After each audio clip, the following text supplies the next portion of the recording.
हरिओम. आपण जर एकदा गुरुवर विश्वास जर ठेवला अक्षरात कमी बोला. तर आपण आपली काळजी करायची गरजच नसते. गुरुमाऊली एवढी प्रचंड गुरुमाऊली या शब्दातच एवढी प्रचंड शक्ती तर ती आपल्याला सहज कुठल्याही गोष्टीमध्ये फक्त आपला निश्चय जर केला आपण काही आपण असं करूया तर ती गुरुमाऊली आपल्याला करून घेते. पण त्या गुरुमाऊलीवर आपण सगळे तेवढ्याच श्रद्धेने विश्वास ठेवला पाहिजे. अनुष्ठाने देवनाथ महाराजांनी सांगितलेलं आहे, साधनेतले बरेच त्यांनी प्रकार दिलेले आहेत आपल्याला. तुम्हाला जप करा, जप नाही जमलं तर उपवास करा, त्याच्यानंतर अनुष्ठान करा. महाराजांनी अनुष्ठानाबद्दल एक गोष्ट सांगितलेली आहे, जरी तुम्ही महिनाभर तुम्हाला काही करता नाही आलं पण महिन्यातून जर एक अनुष्ठान जर केलं तरी तुम्हाला महिन्याचं पुण्य मिळतं. महाराजांनी अजून सांगितलं का मला या साधनेतूनच या अनुष्ठानातूनच मला सगळंच प्राप्त झालं ते तुम्हाला पण होणार आहे. तर आपण त्याप्रमाणे आपण केलं गेलं पाहिजे. तेवढ्या श्रद्धेने विश्वासाने आपण महाराजांची जी साधना सेवा आहे ती त्याप्रमाणे केली पाहिजे. आणि ही साधना नागपंथाची ही काय आपली वैदिक पद्धतीची नाही, ही नागपंथाची साधना ही परंपराची आपली नागपंथाची. आपलं पीठ गोरक्षनाथांनी स्थापन केलेलं आहे. शिवगोरक्षांनी आपले पीठ स्थापन केलेलं आहे. ती पीठाची परंपरा काही कालांतरानंतर 300 वर्ष 350 वर्षापूर्वी ती थांबली होती. 350 वर्षात जे पहिलं पीठ द्वैताद्वैत पीठ गोरक्षनाथांनी स्थापन केलं त्याच्यानंतर पुनर्स्थापना शिवदेवेंद्रनाथ महाराजांनी केली.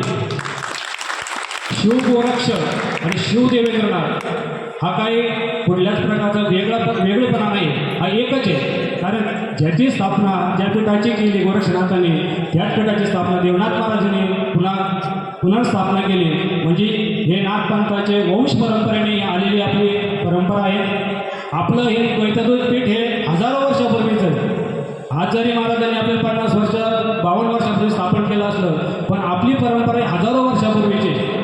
म्हणजे आपण या पीठाचं महत्त्व किती आहे. हजारो वर्षापूर्वीचं पीठाचे आपण सेवक आहोत. आपण सेवा कशाप्रमाणे केली पाहिजे. स्वामींनी जेव्हा 354 वर्षे स्वामींना समाधी घेऊन झाले, त्यांचं वैभव किती वाढलं, किती वर्षामध्ये 350 वर्षामध्ये. आपल्या पीठाची परंपरा हजारो वर्षाची आहे. आपण त्याच्यासाठी किती प्रयत्न केले पाहिजे. सगळ्यांनी आपण त्याची साधना करून लोकांना ते सांगितलं पाहिजे.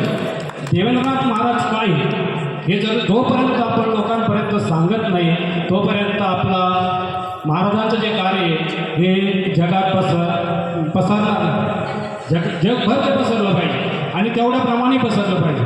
स्वामी महाराजांचे गुरु देवनाथ महाराजांचे गुरु राघवेंद्र स्वामी आहे. राघवेंद्र स्वामींचं वैभव काय त्याप्रमाणे आपल्या देवनाथ महाराजांचं वैभव आपण त्याप्रमाणे करण्यासाठी आपण काय केलं पाहिजे हा मनाचा निश्चय आपल्या या सेवेतून सगळ्यांनी घ्यावा. आणि स्वामींप्रमाणे देवनाथ महाराजांचं सुद्धा मधीमध्ये असं वैभव उभं राहील याच्यासाठी प्रत्येकाने तन धनाने श्रद्धेने सेवा करून लोकांपर्यंत त्यांचं कार्य पोहोचून ते पुढं नेण्याचा सगळ्यांनी प्रयत्न करावा. आपण जर प्रयत्न केला तर आपली पुढची पिढी ती अजून पुढं काहीतरी नाही. आपण जर काही केलं नाही तर पुढची पिढी काही करणार नाही. त्याच्यामुळे आपण जेवढं जास्तीत जास्त करू, जेवढी सेवा करू, जेवढी साधना करू त्यातून हे सगळं होणार आहे. आणि मडीचं वैभव वाढवण्यासाठी प्रत्येकाने महिन्यातून एकदा तरी मडीला आलं पाहिजे. आपण इकडं तिकडं सगळीकडे फिरत असतो पण महिन्यातून कुठला तरी एखादा दिवस एका दिवशी सगळे नियम असं काही नाही पण महिनाभर लोकांची सातत्याने बाबांच्या दरबारात ये जा चालू असावी. बाबाचा आशीर्वाद घ्यावा. बाबा हमेशा तिथे असतात. आम्ही जेव्हा दररोज सकाळी पूजा करतो त्या टायमाला आम्ही बाबांचा चेहरा हा दररोजचा बदललेला असतो. तुम्ही फोटोमध्ये जर बघत असाल तरी चेहऱ्यामध्ये फरक असतो. जो खऱ्या श्रद्धेने भक्तीने जर त्या फोटोकडे बघत पाठवलेला ग्रुपवरच्या फोटोवर तरी तुम्हाला ते वेगळेपणा त्याच्यात वाटेल. कारण महाराज खूप प्रसन्न आहे सगळ्यांवरती. पण आपण त्याप्रमाणे सगळ्यांनी केलं पाहिजे. महाराज सगळ्यांना आशीर्वाद देण्यासाठीच आहे. महाराज म्हणले होते माझी डोळी भरलेली मी द्यायलाच बसलेलो आहे पण घेणारे तुम्ही पाहिजे तसे त्याप्रमाणे झाले तरच मी तुम्हाला देऊ शकतो. कोणालाही देऊ शकत नाही. ते घेण्याची आपली पात्रता व्हायला पाहिजे. त्या पात्रतेसाठी महाराजांनी काय सांगितलं, सरळ साधना करायला सांगितले. आपली घरात बसून सुद्धा सातत्याने साधना करा आणि आपल्या जीवनाचा उत्कर्ष करा. महाराजांच्या चरणी प्रत्येकाला जागा मिळाली पाहिजे याच्यासाठी सगळ्यांनी साधना करून महाराजांची चरणी प्रार्थना करा. अशी सेवा सगळ्यांनी करत राहा. दरवर्षी आपण स्वामींच्या सेवेला येतोय.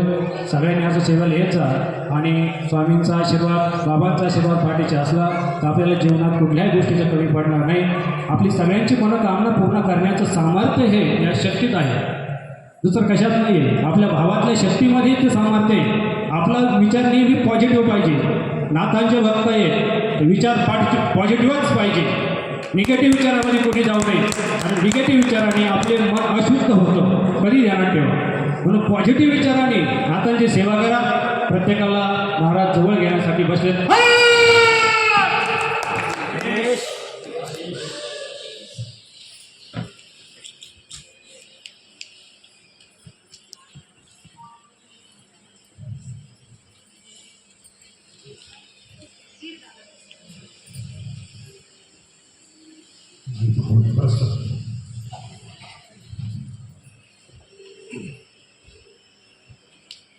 सेवा करते सगळे आज खूप प्रसन्न सबके सबके काम पूर्ण करने शक्ति गुरु में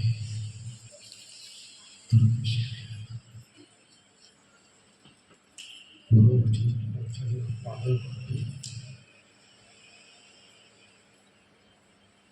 गुरु जी पालन करेगा वो जीवन में सबसे पालन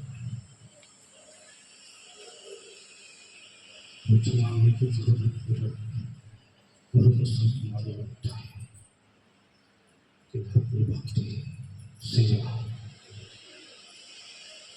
जैसे ये सभी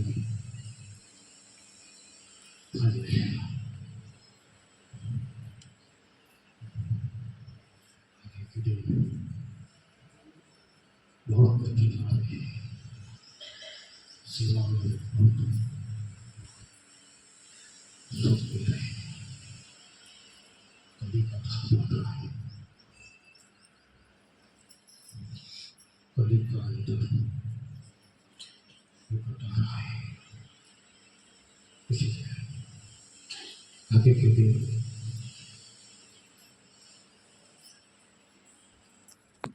परेशानी में सुख शांति के लिए अपने घर में बैठे हुए भगवान को याद करो. सब सब मिल जाएगा.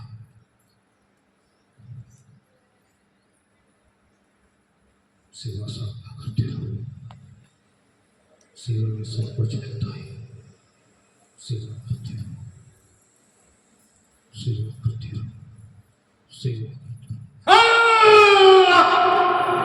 आदेश सच्चिदानंद सद्गुरु श्री देवेंद्रनाथ महाराज की जय. स्वामी श्री राघवेंद्रनाथ महाराज की चैतन्य कालीनाथ महाराज की नाथ बंद की नाथ बंदी द्वैताद्वैत पीठ की